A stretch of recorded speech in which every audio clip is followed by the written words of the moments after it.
Thank you.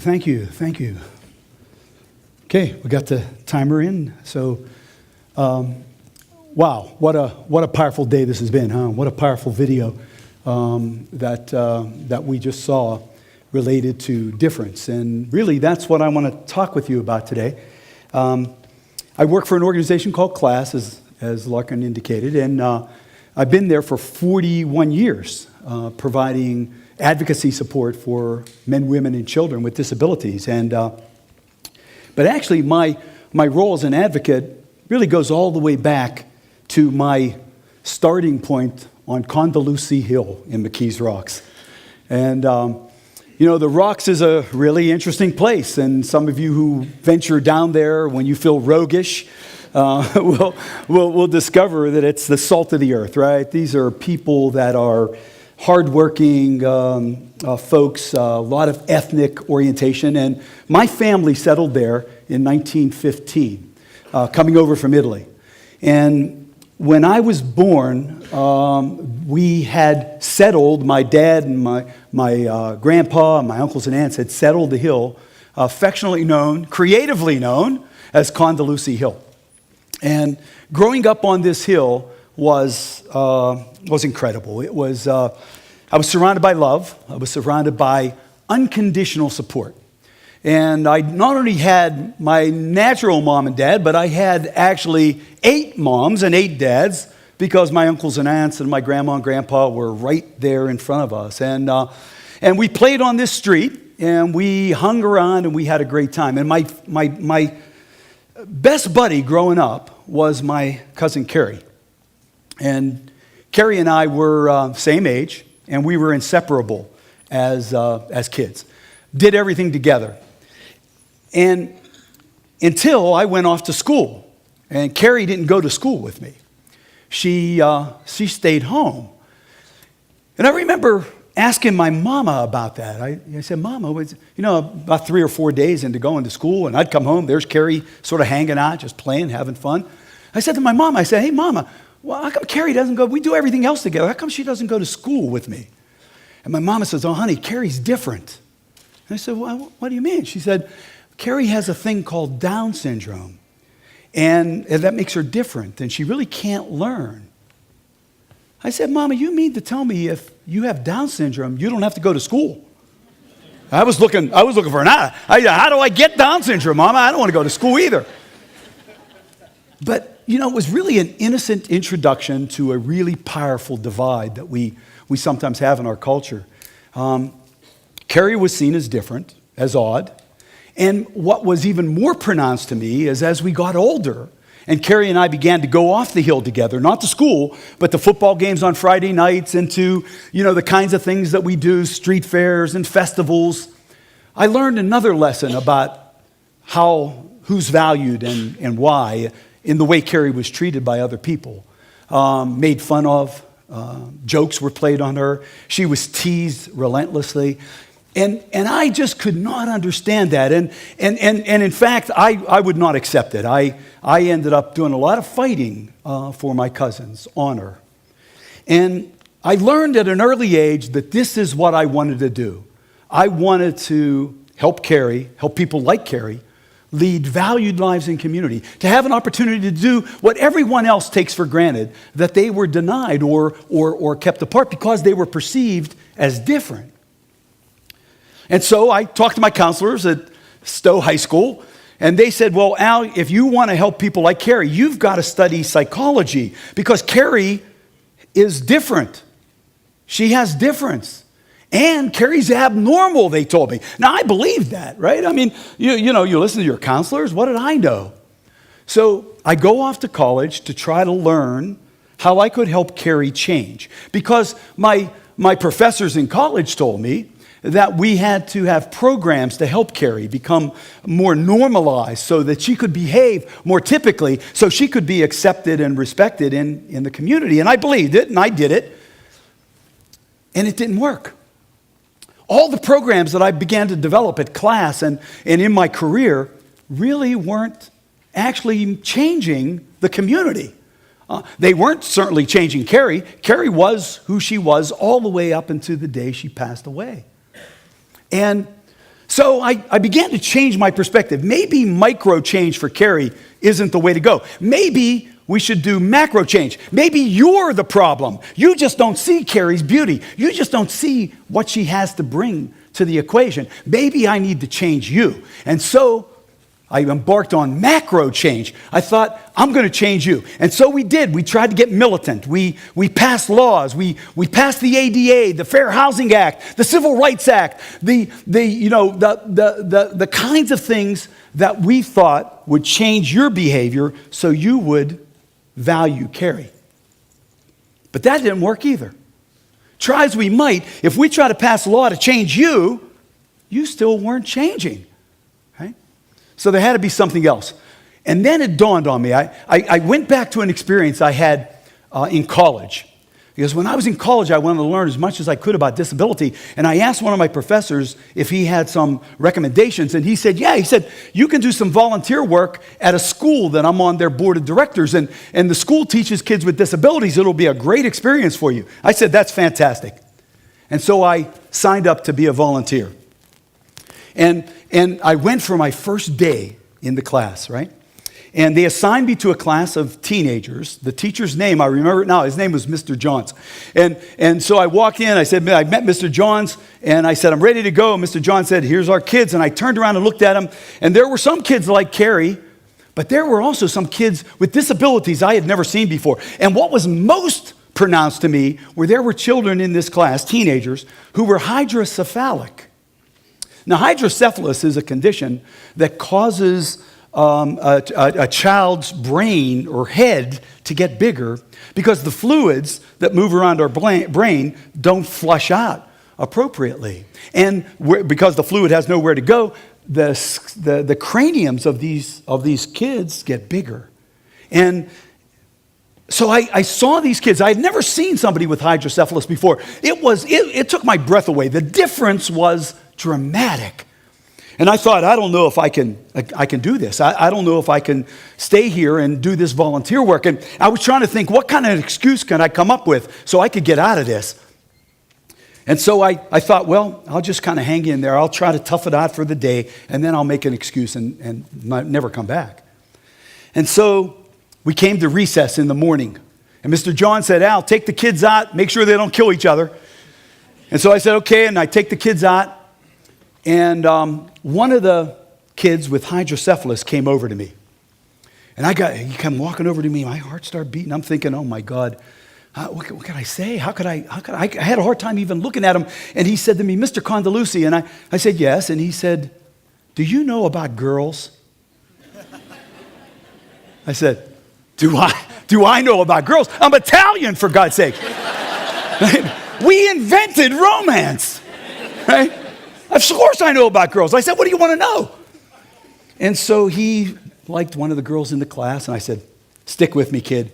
This is going to work out for you. I'm going to coach you through this. So we go back into the classroom, and gets to lunchtime. Another kid comes over, another different kid, hydrocephalic. And he says, Mr. Condeluci. I said, yes. He said, do you know about music? And I said, do I know about... I'm Italian. We invented it, right? The music. Don't tell the Greeks. And so he wanted to learn to play an instrument. And third experience, later in the day, another kid, hydrocephalic, asked me if I knew about baseball. He said, of course I know about baseball. I'm Italian. We invented it right after bocce, right? We came up with baseball. But at the end of the day, Mr. Johns came over to me and he said, we're going to see you tomorrow. Yeah, I thought this is my chance, right? This is my chance to get out of this volunteer work. And then I thought about the kid that needed to know about girls, and I had to help him. And I thought about the kid that was interested in music, and I had to help him too. And I thought about the kid that was interested in baseball, and I had lots to teach him about the game. So I stayed. And I told Mr. Johns, I'll be back. And as I thought about that experience in my work as an advocate, a light bulb went off.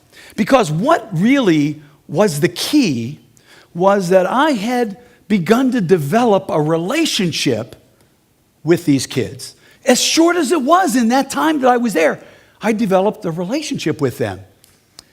And so I came back and I said, there's some magic here, because in that experience, whose head actually got bigger? My head. I was the guy that began to change, not the kids with the disabilities. Now that was magic to me as an advocate, because what was the key to that change was relationship building. And so I began to study everything I could about social capital. I began to read about it and research it and write about it and experiment with it. And I learned some unbelievable things that social capital does for us, not just for my cousin Carrie, but for all of us.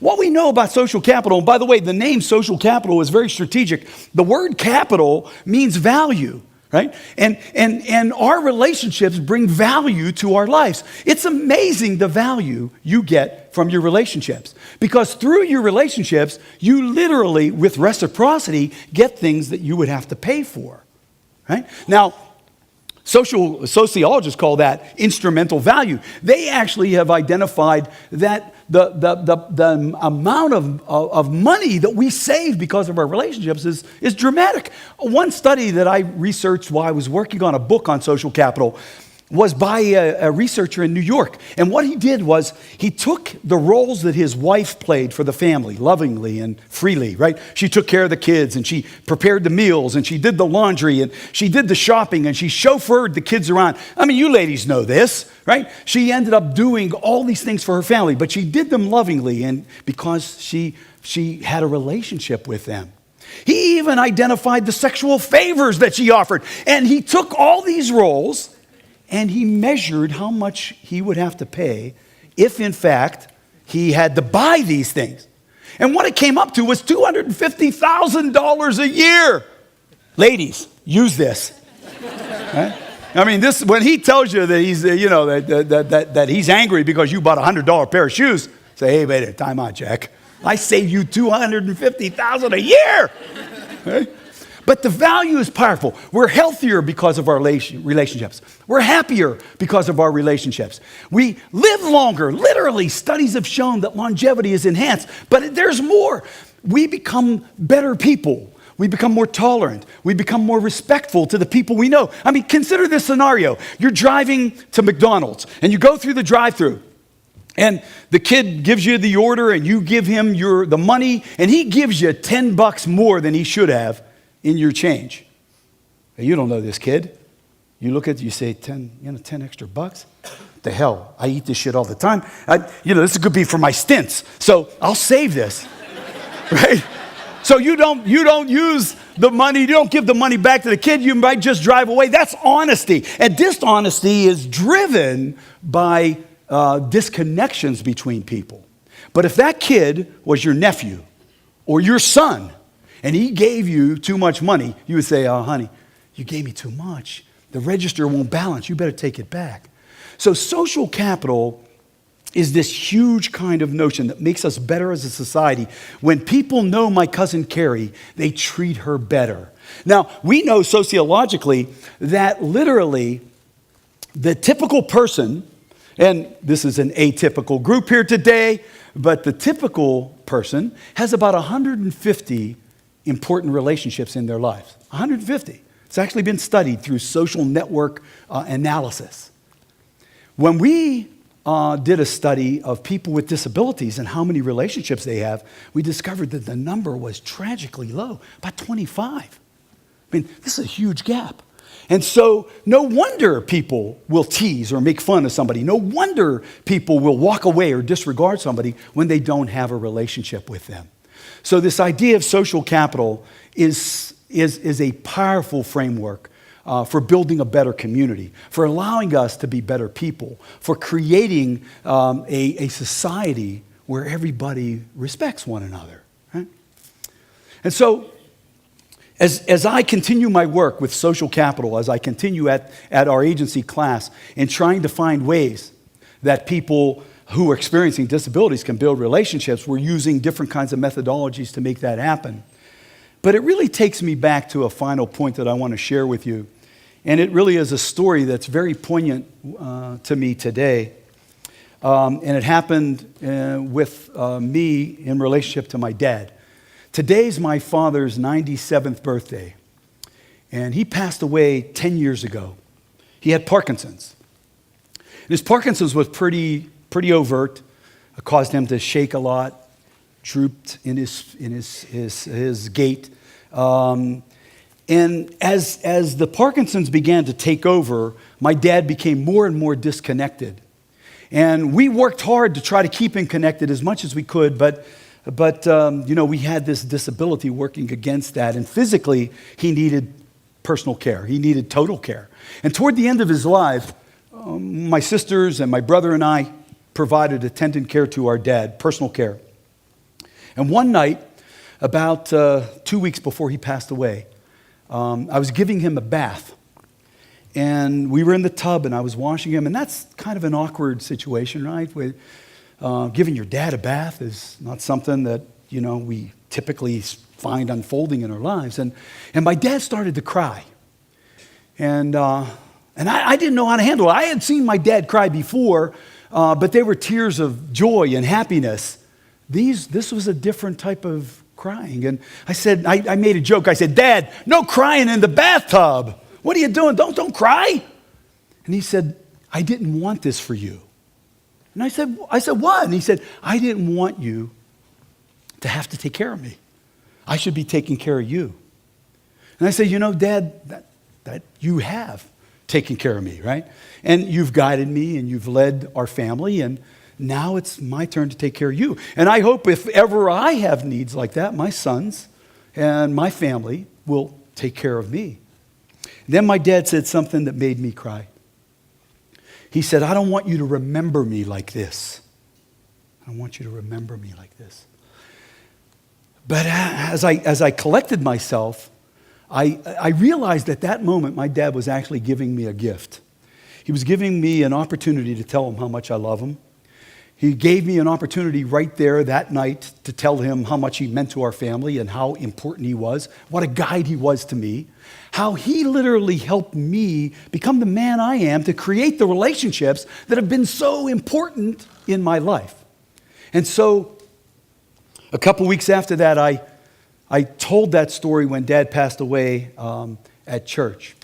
But it brings me to this quote, this beautiful quote from Schweitzer, because in the end, it's really, have we mattered? In the end, have we made a difference? In the end, have we made this world better than we found it? And our relationships, our social capital, is the fodder that allows us to answer that question, yes, we have. Yes, we did.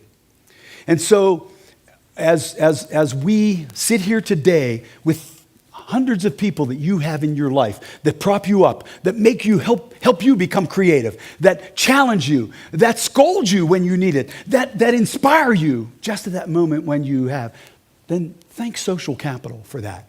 And know that today, any of us can open gates for other people who have been left behind. And there's a lot of folks like my cousin Carrie who have been left behind. We can change the world. We can, if we dare to create, if we dare to open our minds, we can create a community where everybody belongs and is valued. Thank you very much. God bless you.